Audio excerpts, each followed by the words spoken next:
Let's do this. Let's do this. Well, this is new, isn't it? Right, let's do it.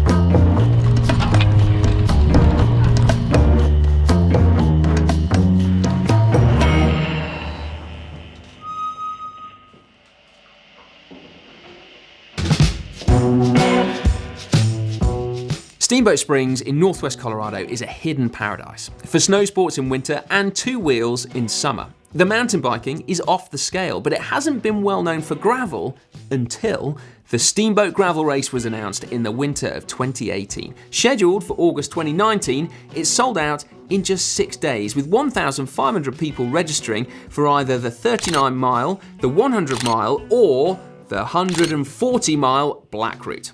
Now, guess which one I got signed up for? As with all gravel events, the front is a race, while further back, riders focus more on the challenge of completing it. Men and women race and ride shoulder to shoulder, and in this event, 30% of all riders are women, which is fantastic to see, and a just reward for the efforts of the organisers in trying to boost female participation and push for equality.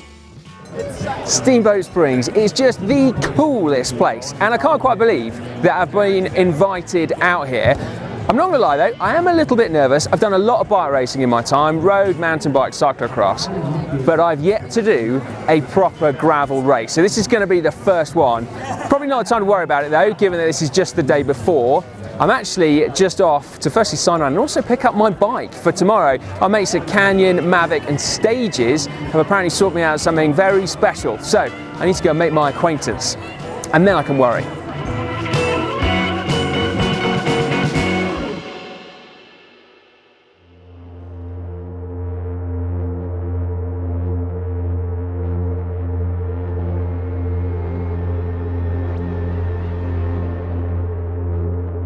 Right, got about 15 minutes till the start now. As you can see, the sun's just starting to come up. It's super cold right now, but it's going to be a scorcher today.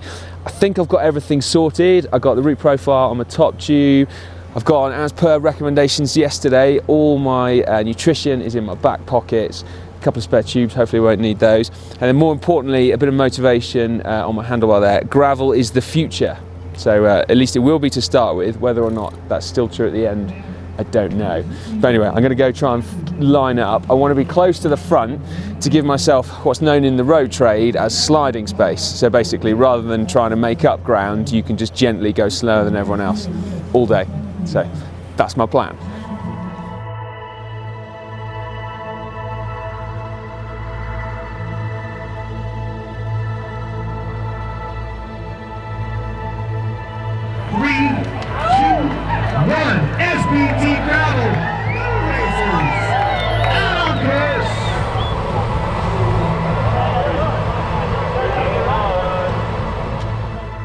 So when the race actually kicked off, it kind of felt like old times. Like, although I was riding with wider tyres and I'd raced on the road, at the end of the day, I was on pavement, I was on a drop bar bike. It kind of felt a little bit like being back in a road race. And then it became clear as soon as we hit gravel that this is a totally different ballgame.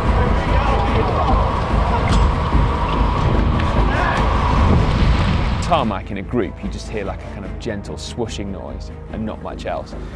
But then when a mass start event hits gravel, like it's insane. Like the noise of one bike crunching over gravel can be quite loud. But when you've got like 200 people around you and you've got stones pinging off, paintwork and all sorts, it's just super exciting, super exhilarating.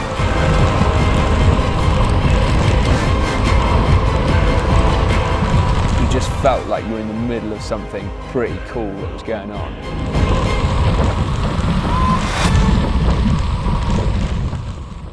I've had a cunning idea. Behind me is the Pro panel, which is basically a collection of the biggest names in gravel racing, and Eric Zabel. Once they've finished answering questions up there, I'm going to grab them and try and get some last minute tips for myself. Colin Strickland, I need some help. Okay, so first gravel race tomorrow, just some last minute tips. Obviously I can't do any more training, which is a shame, but do I need to draft tomorrow? You'll certainly need to draft. You must draft to survive. I may be the last person you should ask about drafting, because that's definitely a weak point, as Colin will tell you. Well, you just win solo, right? I mean, eventually solo, but the idea is to not be solo until everybody else is solo as well. These races are races of attrition. Of course, I'm all about the wheel sucker, you know. Efficiency is everything, and, you know, when you got to do the job, you do the job in the front, but if not, I will find the good wheels and be like, all right, I'm working this, and, you know, come out when I need to and then go back in. Like, this is quite a unique question to gravel. Where do you carry your stuff? Bum bag or top tube bag? I find each race a little different. This one, I'm going to try no bags, all pockets. So that means relying on the aid stations a bit more than normal. Oh man, I'm a big fan of the fanny pack when I'm training. Tomorrow's going to be pockets. Well, you know, I've come very ill prepared, so I'm going to use my good old-fashioned pockets like a true road racer. But if I had the choice, I'd probably have a little, you know, the handlebar bag. So did you go for like real food or like sports nutrition? No, I'm a big fan of Mars and Snickers and bananas, so I'm pretty much old school.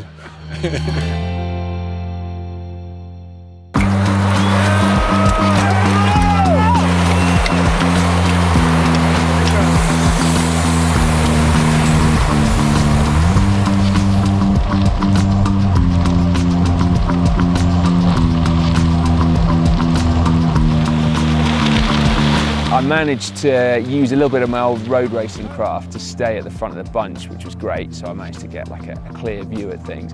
And I also then managed to sort of stay with the lead group for a bit longer, because I was able to sort of drop back ever so gently on climbs. So I didn't have to go quite as hard, because let's face it, I did not have anywhere near the fitness needed to stay at the front. But with a little bit of kind of like wily tactics, I was able to stick with them for quite a long time actually, which is why there probably isn't that much footage from the first part of the race, because at the end of the day I had my head down and I was trying to race.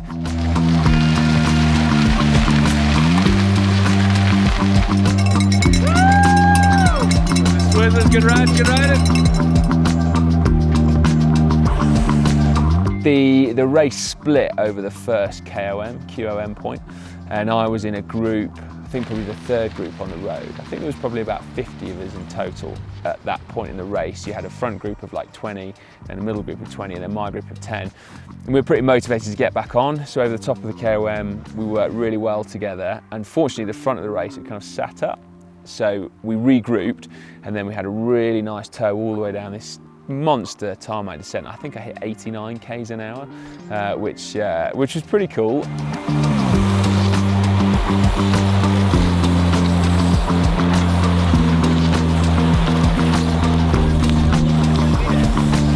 Got to feed zone number 2, which is where I think I worked out that having a quick pit stop strategy is good. My tendency to faff meant that I actually missed my group leaving, and that was the last I saw at the front of the race. Basically, I spent too long eating, and that was that.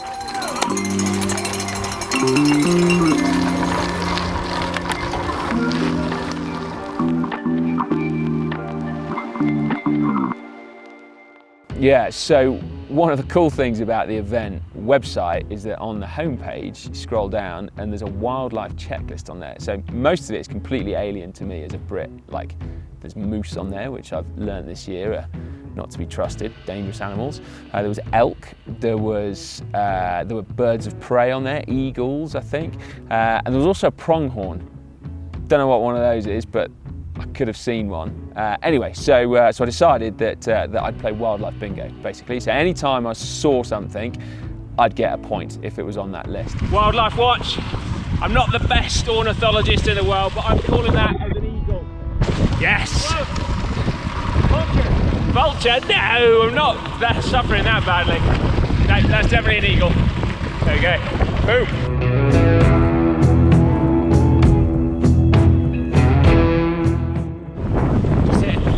Tarmac now, first one for a long time.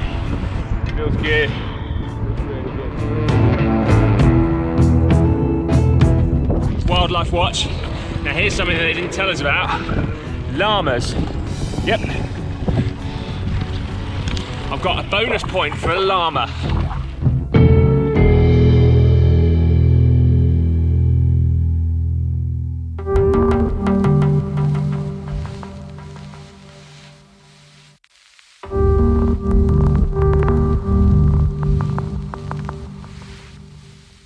Tiredness really started to kick in, I'd say probably after about 80 miles. And then the road started to climb up, and at every ramp, it was just every rider for themselves. So you'd kind of say goodbye to people at the front, you'd say goodbye to people at the back. Whereas at the beginning of the race, it had very much been a bunch race. By that point, it was like a time trial. It might have been a good thing, it might have been a bad thing, but 3 days before Steamboat gravel race, we stopped off to see Neil and Mac from Sufferfest in a high performance lab in Boulder. And I hesitate to say they very kindly, but they did very kindly hook me up to their fitness testing equipment, and they have all sorts of kind of gas analysis, metabolic analysis as well. And so 3 days before the race, I found out in no uncertain terms how fit I was, how much I was succumbing to altitude.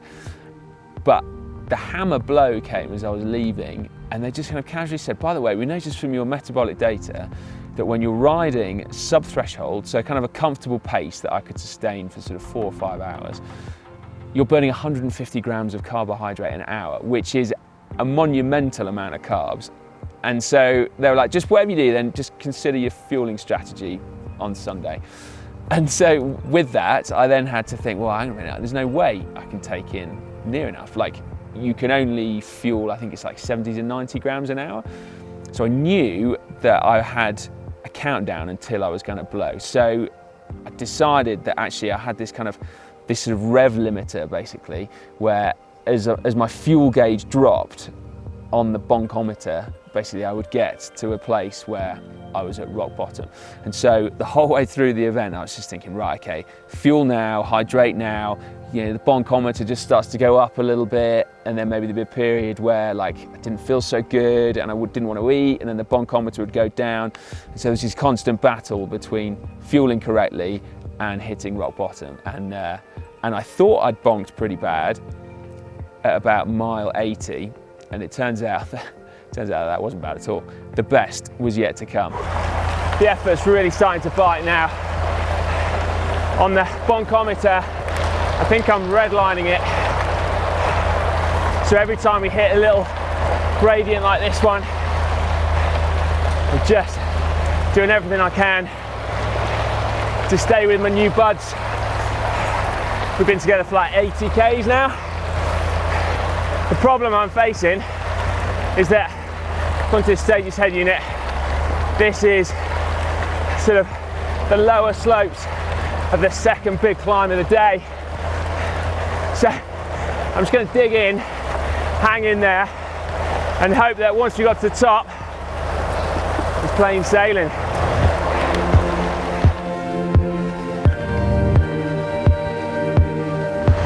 Getting towards the top of the second KOM now, and I think I managed to shift my bonkometer off the red line. I had a little bit of a longer stop at the feed, took my time, had a handful of crisps, or potato chips I believe they're called. Hey man. And it's kind of given me a slight second wind, and also the fact that I'm now riding on my own a little bit. So I kind of can convince myself that I'm going quite quickly, when in actual fact I'm probably not.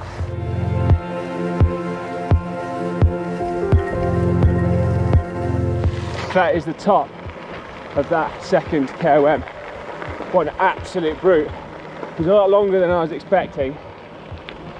Which sounds stupid because I've never done it before, but anyway, there we go. Maybe it was my optimism. But as you can see, I've just lost the wheel of the group in front, but there wasn't much I can do really. So I'm going to try and fuel up now on this long descent. Ready for the last 40 miles.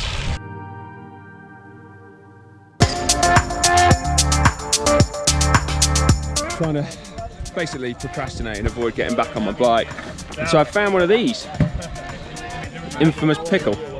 So when in Rome, as they say.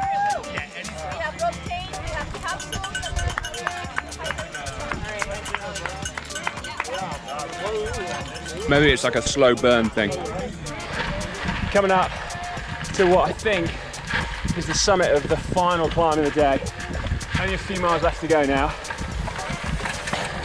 Thankfully, the pickle has given me a little bit extra, so I'm at least able to hold a wheel now. This dude is ridiculously strong. What's your name? Rob.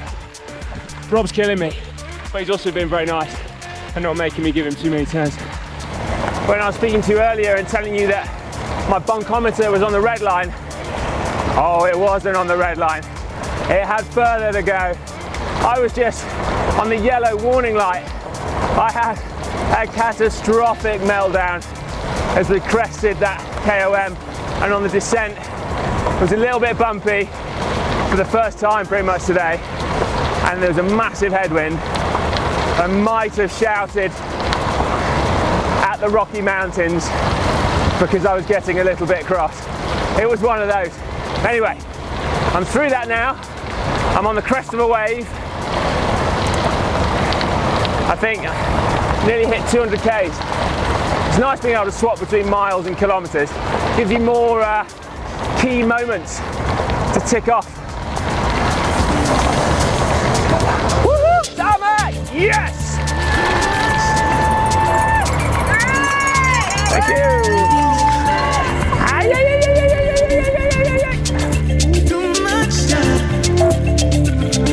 Well, my wildlife vlog hasn't really progressed in the last 30 miles or so, and I don't know whether it's because I haven't seen any wildlife or whether it's because I've got tunnel vision and I haven't noticed black bears and elk and whatever else.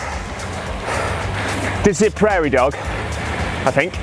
Yeah, I'm looking out for moose. I'm not forgetting what Rebecca Roche told me, most dangerous animal in North America, or something like that. It's a Steamboat now. There's my man Rob. Better not lose his wheels because I'm trying to vlog. So here we go, a couple of Ks to go. We're there. We've done it. Oh, I feel quite emotional. I feel very emotional. I think it's the dehydration and possibly the fatigue.